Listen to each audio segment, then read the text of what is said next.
मेरा नाम सोनाली है। मैं नोएडा में रहती हूँ, एक मल्टी स्टोरी सोसाइटी में। मेरी शादी को 3 साल हो गए। मेरे पति का नाम वैभव है। अभी हमारे कोई बच्चा नहीं है। हम लोग पास के ही एक छोटे शहर के रहने वाले हैं। मेरे पति एक एमएनसी में नोएडा में जॉब करते हैं। इस वजह से हम नोएडा में हैं। मैं दिखने में सुंदर हूँ, इस वजह से मेरे पति ने मेरे ज्यादा पढ़े लिखे और मॉडर्न न होने के बाद भी मुझसे शादी की। उन्हें ऐसा लगता था कि वाइफ सुंदर होगी तो उनके बच्चे भी सुंदर होंगे। मैं एक छोटे शहर की रहने वाली, जॉइंट फैमिली से कई भाइयों की बहन हूँ। न कभी कुछ गलत सोचा, न कभी गलत किया। ऐसे माहौल में कुछ संभव ही नहीं था। स्कूल में कुछ लड़के पीछे पड़े थे, पर मेरे भाइयों ने उन्हें भगा दिया। बीए करते ही घर वाले मेरे लिए लड़का ढूंढने लगे। पहली बार कोई लड़का मुझे देखने आया। वो मेरे पतिदेव थे। उन्हें मैं देखते ही पसंद आ गई। आज मैं उनकी पत्नी हूँ। शुरू के 2 साल बहुत अच्छे गुजरे। मुझे सब कुछ पहली बार मिला था। शारीरिक सुख का भी असीम आनंद मिला। पर पिछले 1 साल से पतिदेव मुझसे बोर हो गए। वही डेली सब कुछ मेरे साथ ही उन्हें अच्छा नहीं लगता है। आसपास की स्त्रियां और मेरी फ्रेंड्स उन्हें बहुत अच्छी लगती हैं। उनके कुछ ऑनलाइन फ्रेंड्स हैं जो उनसे वाइफ स्वैपिंग, मतलब पत्नियों की अदला बदली के बारे में चर्चा करते हैं। अब चूंकि वाइफ तो मैं ही हूं, तो ये चर्चा मुझ तक भी आई। मुझसे कहा गया मेरे सारे फ्रेंड्स लाइफ को एंजॉय कर रहे हैं, स्वैपिंग करके हम भी ये कर सकते हैं। मेरे पति बोले मुझे पता है। अब मैं बेड पर बोरियत महसूस करता हूँ, किसी एक के साथ डेली वही सब कुछ करते हुए। तो तुम भी करती होगी, मुझसे कह नहीं पाती। मैंने कहा, नहीं वैभव, ऐसा कुछ नहीं। मुझे तो तुम बहुत अच्छे लगते हो। मैं तो कभी तुमसे बोर नहीं हुई, न कभी ऐसा होगा। ये बात सुनकर मेरे पतिदेव मुझ पर भयानक रूप से गुस्सा हो गए। मुझसे बोले, मैं उनसे खुलकर दिल की बात नहीं करती हूँ। अब मैं क्या करती? चुप हो गई। हमारे बीच 15 दिन तक कोई बात नहीं हुई। एक अनजान शहर, वो भी मल्टी स्टोरी सोसाइटी में। यहाँ तो वैसे ही कोई किसी से बात नहीं करता। एक छत के नीचे 2 लोग रहते, वो भी आपस में बात ना करें, वो भी बड़ा अजीब लगता है। पर यह बात ही ऐसी थी। इसमें मैं क्या करती? मनाने का एक ही तरीका था कि मैं मान जाऊं।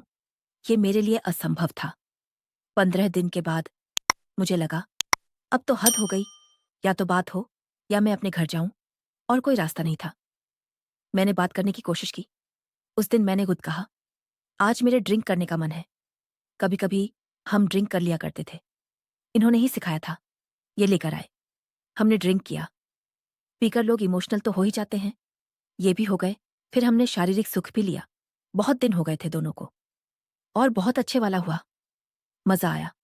फिर हम सो गए। मुझे लगा, सब अच्छा है यार, ऐसे ही चलना चाहिए। मैंने सोचा, चलो उस मुद्दे पर इनसे बात करती हूँ जिस पर हमारा झगड़ा हुआ था। मैंने कहा, वैभव, तुम क्या कहते थे? स्वैपिंग आखिर है क्या? ये खुलकर बताओ। ये बात सुनकर वैभव के चेहरे पर ऐसी चमक आ गई जैसे पूर्णिमा का चांद खिल गया हो। उसने बोला, मैं जो बताऊंगा उसे ध्यान से सुनो, और अगर कुछ बुरा लगे तो मुझसे डिस्कस करना। हम आपस में लड़ाई या गुस्सा नहीं करेंगे, बीच का कोई रास्ता निकाल लेंगे। उसकी ये बात सुनकर मैं ये तो समझ गई थी कि ये मानने वाला तो है नहीं। मैंने कहा, ठीक है, करते हैं डिस्कस। उसने कहा, हम एक कपल को घर इनवाइट करेंगे। अपने घर वो आएंगे, हम उनका वेलकम करेंगे। फ्रेंड्स की तरह बातें करेंगे, ड्रिंक्स लेंगे। उसके बाद जब एक दूसरे को अच्छे से जान जाएंगे तो तब हम डांस करते हुए टचिंग शुरू करेंगे। फिर धीमे धीमे आगे बढ़ जाएंगे, और फिर वो सब करेंगे जो होता है। शारीरिक सुख का आनंद लेंगे। तुम भी खुश, मैं भी खुश, और ये बात किसी को पता भी नहीं चलेगी। वो बोला, पता है सोनाली, ये सबसे अच्छा होता है। पति पत्नी एक दूसरे के सामने सब कुछ करें, गलत या सही। मैं चाहूं तो भले स्वैपिंग न सही, अकेले पेड़ सुख तो ले ही सकता हूं, पर मुझे लगता वो गलत है। ये सही है। जो है वो सामने है। एक दूसरे को पता है। अगर जीवन भर हमें साथ रहना है तो हमें एक दूसरे की इच्छाओं का भी ध्यान रखना चाहिए। लाइफ को एंजॉय करना चाहिए, नहीं तो लाइफ बोझ बन जाएगी। इतनी बड़ी बड़ी बातें सुनकर मैं समझ गई थी। अब तो बीच का कुछ रास्ता निकलना ही पड़ेगा। या तो घर या पति छोड़ दूं, या एक बार देखते हैं क्या है। फिर मैंने कहा, देखो वैभव, मैं कोशिश करके देखती हूँ तुम्हारे लिए। सुनकर वैभव के चेहरे पर चमक आ गई। मैंने बोला, सारी बात तुम्हारी मानी पर कुछ बात तुम्हें मेरी माननी होगी। वो बोला, मुझे तो बड़ी खुशी है, तुम इस बारे में मुझसे बात करना चाहती हो। ठीक है, मैं रेडी हूँ, बताओ क्या है, मैं भी सुनना चाहता हूँ। मैंने कहा, जो भी कपल आएगा, अगर मुझे पसंद नहीं आया तो मैं तुम्हें बता दूंगी। तुम उन्हें फॉर्मल गेट टुगेदर कह के विदा कर देना। वो मुझे देखने लगा, बोला, यार वो इन सब के एक्सपीरियंस्ड लोग होते हैं, पूछ कर आते हैं। अगर आपकी वाइफ तैयार है तो ठीक, वरना हमारा टाइम खराब ना करना, क्योंकि आप फर्स्ट टाइमर हो, कहकर मेरा मुंह देखने लगा। मैंने मन में सोचा, मैं इससे इतनी बात डिस्कस करने को भी तैयार हो गई। इसका एहसान नहीं, वो मूर्ख लोग नाराज ना हो जाएं, उनकी चिंता है। मैंने भी थोड़ा सा सख्त लहजे में बोला, वैभव देख लो तुम, जो था मैंने बता दिया, आगे तुम्हारी मर्जी। उसको भी शायद लगा जो है वही ठीक है, बोला, ओके। आखिर वीकेंड आ गया। वैभव में किसी को इनवाइट किया था। उसने बोला, फोटो देखो कैसे हैं। मैंने मन कर दिया, बोला, आ रहे हैं तो आने दो, देखते हैं कौन है, कैसे हैं। वो बोला, ठीक है।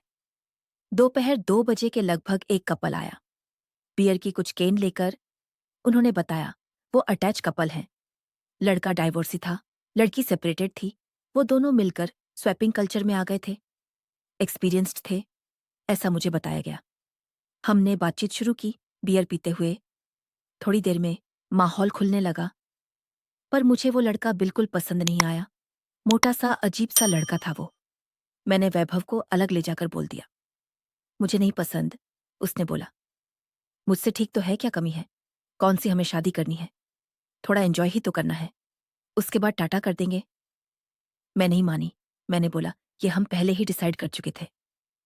नो मीन्स नो, अब ये तुम जानो, इन्हें कैसे माना करोगे। मैंने वैभव को यह भी बोल दिया, तुम्हें वो लड़की पसंद हो तो तुम तीनों आपस में कर लो, मैं कुछ नहीं करूंगी। वो बोला, ऐसे नहीं होता, कोई ऐसे क्यों मानेगा। वो गुस्से में चला गया। थोड़ी देर बातचीत हुई। वैभव ने उनसे बोला, वाइड कंफर्टेबल फील नहीं कर रही, आज गेट टुगेदर ही कर लेते हैं, नेक्स्ट टाइम स्वैप कर लेंगे। उसकी पार्टनर ने मुझे नॉर्मल करने की कोशिश की, पर मैंने सॉरी बोल दिया। बुरा तो उन लोगों को भी लगा, खास तौर से उस लड़के को। उसकी आंखों में मेरे लिए वासना साफ दिख रही थी। उसको शायद ऐसा फील हो रहा था।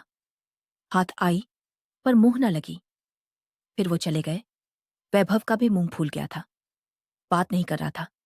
मैंने उसको बोला, अगर तुम्हें ऐसा ही करना है तो आज ये लास्ट था, आज के बाद तुम कभी किसी को नहीं बुलाओगे। उसको लगा ये तो सच में लास्ट हो जाएगा। फिर उसने मुझसे बात करनी शुरू की। फिर डिसाइड हुआ, नेक्स्ट वीक किसी और कपल को इनवाइट करगा, पर शर्त यही होगी, पसंद ना आया तो फोर्स नहीं करगा। नेक्स्ट वीकेंड भी आ गया। इस बार जो कपल आया वो 30 एज ग्रुप का था, मैरिड कपल था, दोनों सुंदर थे। हमने ड्रिंक ली, बातचीत शुरू हुई। 3 ड्रिंक्स के बाद हम अच्छे से खुल गए। वो दोनों स्मोक भी कर रहे थे। उनका नाम राहुल और तान्या था। हम सब लोग लिविंग रूम में बैठे हुए थे सोफे पर। इतने में तान्या उठी और वैभव की गोद में बैठ गई। उसने वैभव को लिप्स पर किस करना शुरू कर दिया। वैभव ने भी। ये सब मेरे सामने हो रहा था, मेरे पति की गोद में। कोई और लड़की बैठी थी, वो उससे किस कर रही थी, वो भी मेरे सामने। अजीब लगा, पर 3 पेग चढ़ चुके थे। माहौल बड़ा मदमस्त सा हो गया था। देखते ही देखते वैभव ने उसे सोफे पर लिटा दिया। उसके कपड़े निकलने लगा और अपने भी। उसे होश नहीं था। मैं भी उसके बराबर में बैठी हूं। उनका कार्यक्रम शुरू हो चुका था।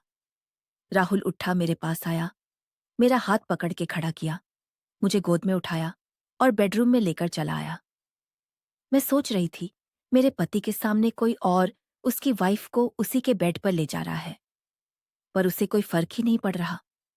वो तो अपने कार्यक्रम में बिजी है। ये बात सोचकर फिर मैंने भी सोचा, भाड़ में गई झिझक। जब वो मेरे सामने मजे ले रहा तो मैं क्यों ना लूं। मैंने खुद राहुल को लिप किस करना शुरू कर दिया। उसने मुझे बेड पर लिटाकर मेरे कपड़े निकालकर कार्यक्रम शुरू कर दिया। जिस तरह से वो कर रहा था, ऐसे मेरे पति शादी के शुरू-शुरू में किया करते थे। पर वैभव से ज़्यादा स्ट्रॉन्ग था राहुल। मुझे मज़ा आ रहा था। 40 मिनट तक हमारा सब कुछ चला, मज़ा आ गया। बहुत टाइम बाद अच्छे से हुआ था। वैभव को तो अब मेरे में इंटरेस्ट ही नहीं रहा था, तो खाना-पूर्ति की तरह होता था। उसके बाद हम सब बाहर आकर लिविंग रूम में बैठ गए। फिर से ड्रिंक बनाया गया। डिसाइड हुआ, अब कोई कुछ नहीं पहनेगा, सब ऐसे ही बैठेंगे न्यूड। वही ख्याल अब मुझे भी अजीब नहीं लग रहा था। तान्या बाइसेक्सुअल थी, उसने मुझे भी किस करना शुरू कर दिया। थोड़ी देर में हम चारों का कार्यक्रम सोफे पर ही शुरू हो गया। इस बार सब कुछ एक दूसरे के सामने हो रहा था। मैं जब राहुल के साथ कर रही थी, वैभव मुझे बड़े ध्यान से देख रहा था। मुझे शर्म नहीं आई। मैंने सोचा भाड़ में जाओ, आखिर तुम ही चाहते थे ये। मैं तो पूरे मजे लूंगी अब। और मैंने लिए भी, शायद वैभव से भी ज्यादा। उस दिन 3 बार कार्यक्रम हुआ। उसके बाद वो चले गए। हम भी थक कर सो गए थे। तब से मैं खुल गई थी। अब महीने में 2 बार हम घर किसी न किसी कपल को इनवाइट करते हैं और एंजॉय करते हैं। पहले वैभव फोर्स करता था, अब मैं खुद कहती हूँ किसी को इनवाइट कर लो। जीवन एक मिला है, आनंद लो।